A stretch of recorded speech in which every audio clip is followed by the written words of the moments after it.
Hello everybody, Agion here with another Company Heroes 2 replay. Spawn on the top side as our USF, actually UKF player, we have Gouf Custom. Spawn on the right side of the space, we have Fookilla as a USF player. We do got an initial skirmish about the Storm Pioneers versus Rear Echelon. Down to the bottom side, we have Etherealdragon and Sackschellehamburg, I think. It's both of them as a dual UKF, which is sort of funny. Most people believe the best 2v2 composition for the Axis side is dual OKW, who needs Vermok. At least that's in the live version. The Winter Balance preview should fix most of that. I have not cast any replays, and I did check this time. This replay is not Winter Balance preview. Honestly, I have been playing recently, playing Company Heroes 2, due to the fact that, well, I want the Winter Balance preview to be released now. It's been, well, yes, I know they're trying to get everything right. It's just been such a long window, and it's like hanging a carrot in front of me. I just wish it was out here, because it fixes a lot of problems such as light vehicle play and gives some alternatives to penals.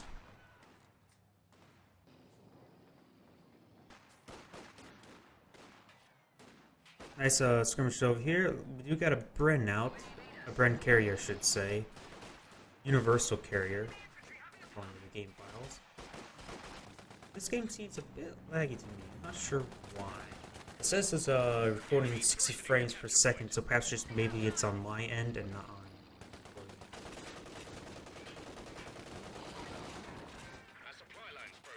This brand, well, it doesn't have Panzerfaust yet. It's not going to risk anything just yet.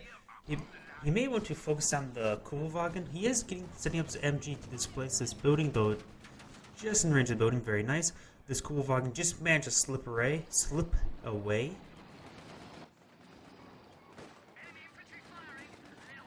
Try to go in, try to kill the Kugelwagen, but there's these Volksgrenadiers like that. Over here we got two riflemen in light cover, no heavy cover. This stand back was never finished. Got dual Storm Pioneers. That should be more enough to dispel these two.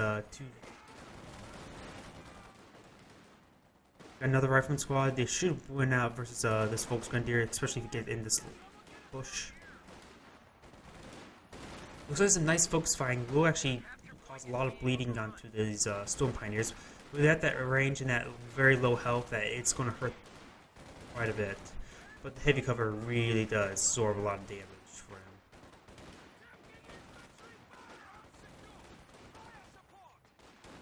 Not utilizing the light cover, and this squad is actually at one man, so it's a little bit left out, but not really risking any squad wipes.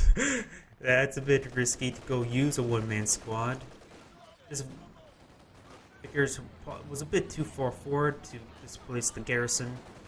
So he used the repairability of the Bren. Holy crap! I never thought I can see two squads being in there actually fighting effectively because they're fighting along the corner against over here. But the third squad's a bit overkill. He does manage to decrew the Bren. Ooh, early 5-man squad, even before the upgrade.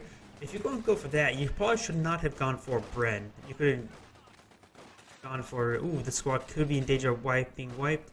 It's still low health, one straight bullet. He's constantly still in the fire. Miss. Looks like he will get out of there. What I was saying before, perhaps he shouldn't have gone for the Brens because it's really hard to maintain repairs without engineers.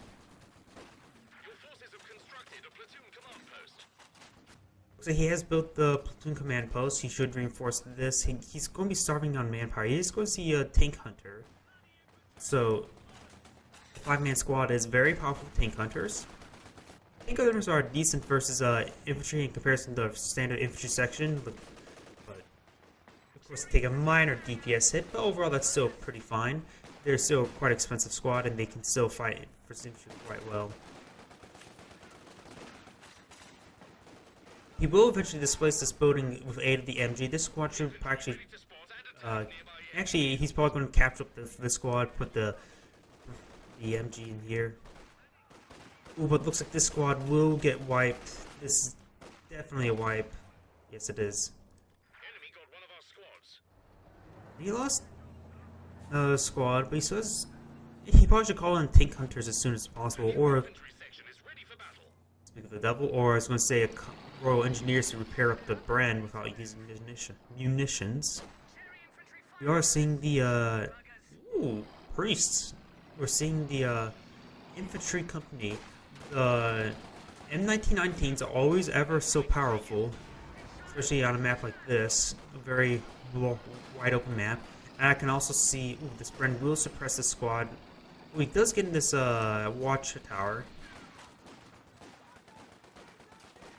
The watchtower actually takes a significant amount of gun damage, so he has to be careful not to lose the structure. Watchtower should also give you a substantial vision increase if we were to on Fog of War.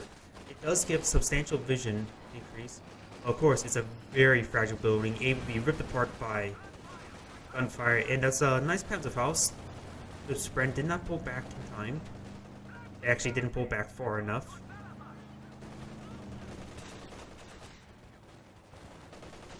This Royal Engineer squad actually it does get away just in time. The Storm Pioneers STG-44s does not have a absurd mid-range damage, and while what I'm saying is Panzer Grenadiers have better mid-range damage, so it's a very powerful close range, not very good at mid. We got the kill on the Etherealdragon thanks to the tank hunters.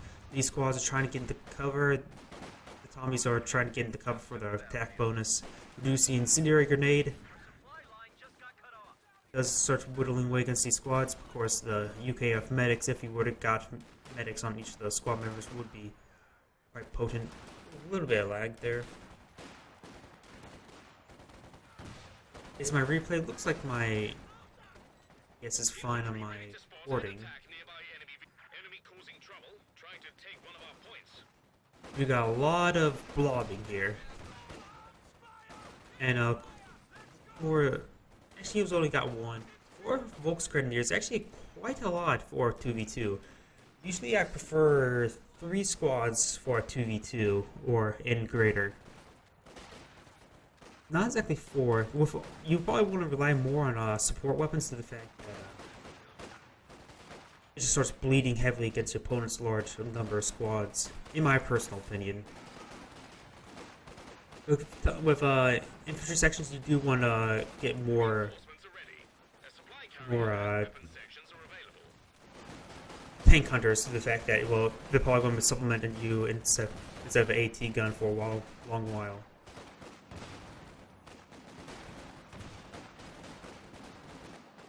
Nice cut off here. The Stuart will more than displace those squads. I wouldn't mind seeing now since he got a Stuart out, I wouldn't mind seeing a mortar half track. That could be very potent. I do hear, nope, it sounds like an ISG. I haven't heard this. I just when I heard a pack howitzer or ISG in the background. So.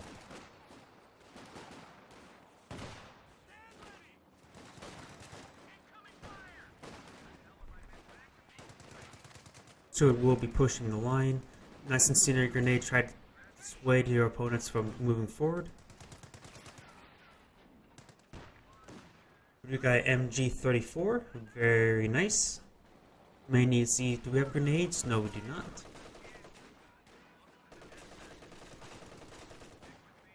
Apparently this house was garrisoned up. Looks like this Vickers not firing. May have been just out of range. Squad will be displaced by a superior amount of firepower. We do got the Kenworth being revealed. It does put a hit into the Stuart. We got a couple flanking squads here. No, looks like just going for a cutoff point, even though he's already that is the front line actually for the thing. And we do got a ISG now being throwing its firepower into the center area. which helped displace these squads. In fact, this squad could have gone down if you would have focused it for a little bit longer. Could have, doesn't mean it will. Ooh, dangerous, dangerous one man. Looks like this one man will be left out and died. Without too dry, or I need to think of what's going through my head first. Once again, this actually blob of infantry is actually moving forward. The Stewart is a great counter it, but it is relatively low in health. Still need to be microed.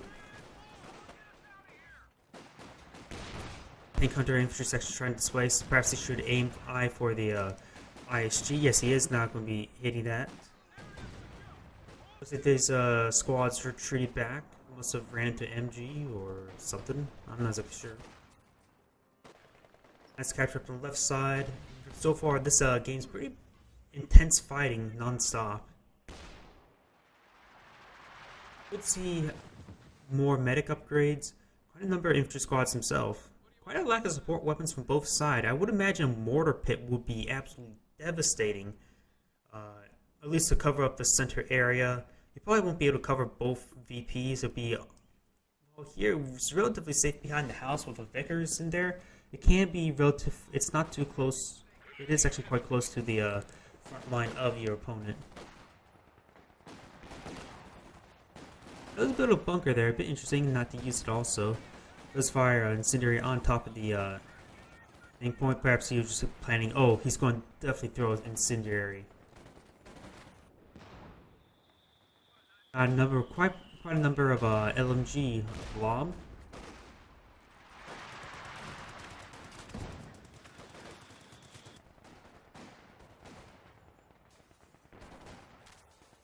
Two squads inside this house. It actually probably does have enough.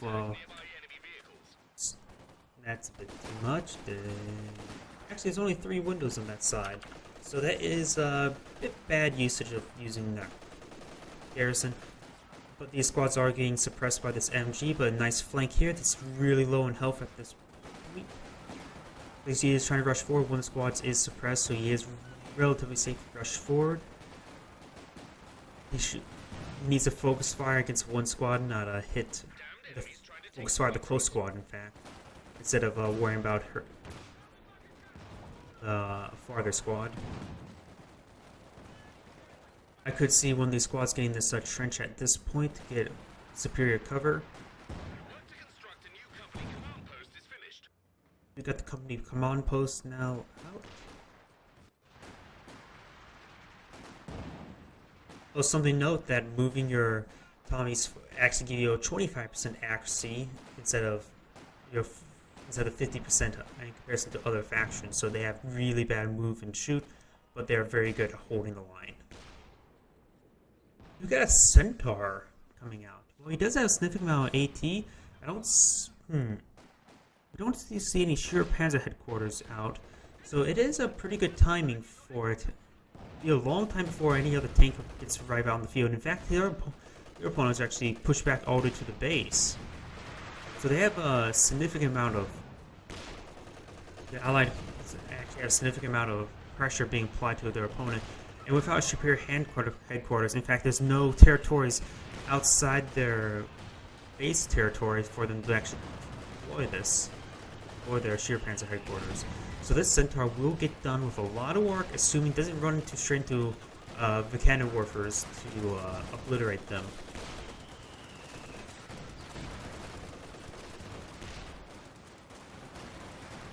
You've got a MG going down. There's a Stewart. It has been left out to dry. He had a brief moment where he could have lived with that first miss.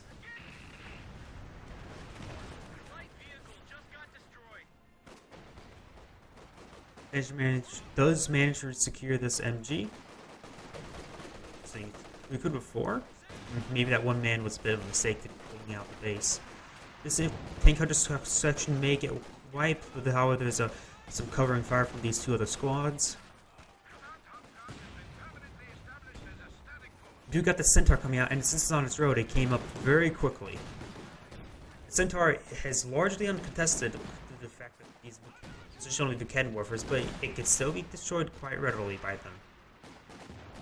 But the problem is the Fookilla in this building does not have prioritized fire, so it's been shooting at infantry squads, which is a pretty big problem. I was going to say a bit, but it is a big problem. So now he can always manually target the Centaur. But the Centaur can just go back and forth between the two arc points. That's a nice mortar hit. I think we got the mortar half track.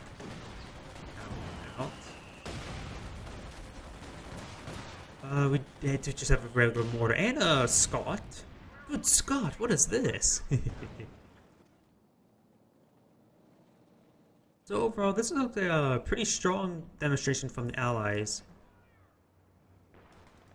1919s are a bit strong and are correct in the winter balance preview because you only pick up one from the weapons racks.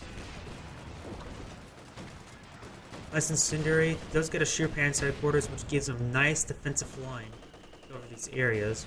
So their opponents must fall back to an alternative defense position, perhaps right around here. We do have Hammer up already. Yeah, we do have Hammer. The Centaur tank is a powerful anti-infantry tank, and luckily has been toned down so it doesn't destroy absolutely everything when it sees it. From when it was first released. Zoro engineers may just want to retreat back and get some more men. Interesting choice at how this guy went for a mortar carriage. I would imagine he could have gone for the mortar half track or the priest. Oh, he just knocked out the CP for a priest. I believe that was 11 CP or 10 CP. So I should see him saving up for a priest anytime now. A priest would be a pretty good option at this point. They're pretty safe from getting rushed down from any opponent's vehicles due to the map control that they currently have. And so the priest will help dislodge and start bleeding their opponents.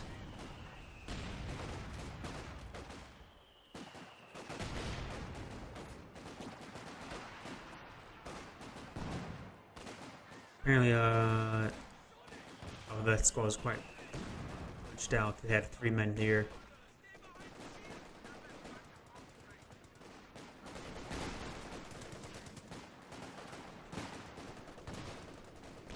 Once they start to push out, they'll just get pushed right back. You got the mortar carriage coming right here. At very close range, it's actually really a powerful weapon. I think it actually has the same damage profile as the howitzer carriage. Not the howitzer, the pack howitzer. It is the howitzer carriage. Looks like this squad may be wiped.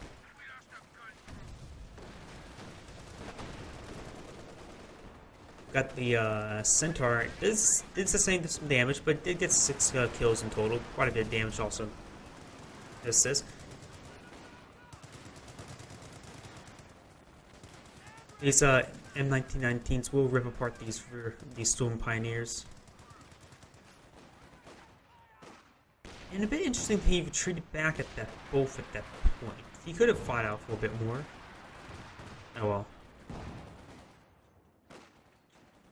Looks like this Etherealdragon has sustained a lot of losses. In fact, neither of them has actually gone for adoption just yet. The Tiger would be a very powerful choice, but their opponents don't really have exactly a lot of tanks. And of course, he's nowhere near the amount of resources needed to deploy it. That's actually not a good idea. Looks like we do got this guy quitting.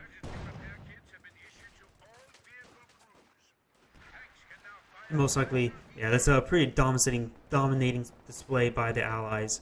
The M1919s really do increase the firepower. They're firing a bit too much, though, as I said before, the winter balance preview does fix this by only getting 1.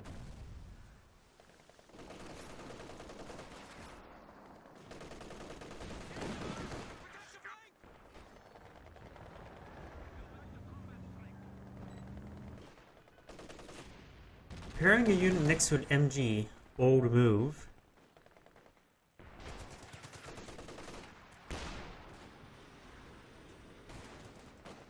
European's headquarters is still up. He did. That's Opus Watson. He does go for the doctrine of the Tiger. Might as well go for a heavy tank destroyer. We also got the AI going for the elite armor. We do have something being popped down. Here we go. Time on target.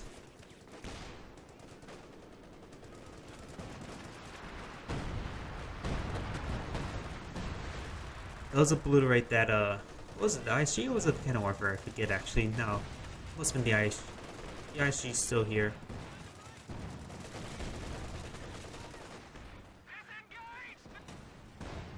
That sounded like the Kubelwagen going down. Do we see a priest out yet? Surprising he's gone for mortar carriage when you have access to the priest. The priest would be a little bit better, perhaps. Much longer range to deal with these blobs.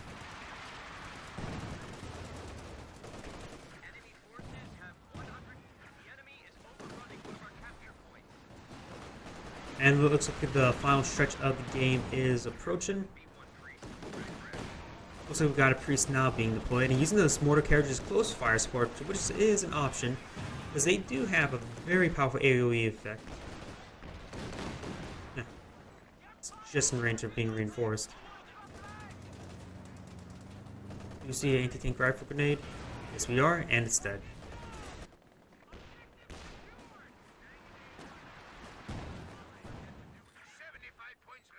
That was the crocodile, and that will spell doomsday to these blobs.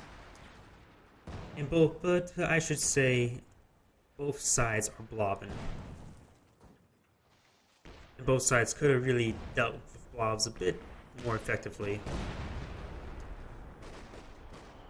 But it's really hard not to blob versus when your opponent is back to his base. Because you're going to have, if you're going to apply pressure, you can just throw all these guys into light cover, and voila, your opponent can't do a thing.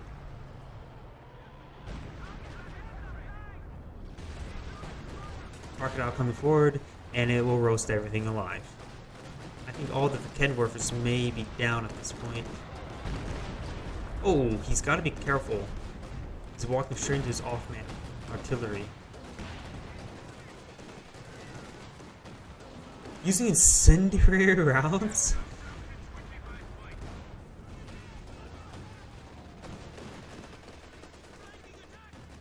Crocodile is not exactly good versus buildings, but it's great at burning infantry alive. What was the gold from the one of the flamethrower teams? I almost feel sorry for burning them alive. Yeah, almost.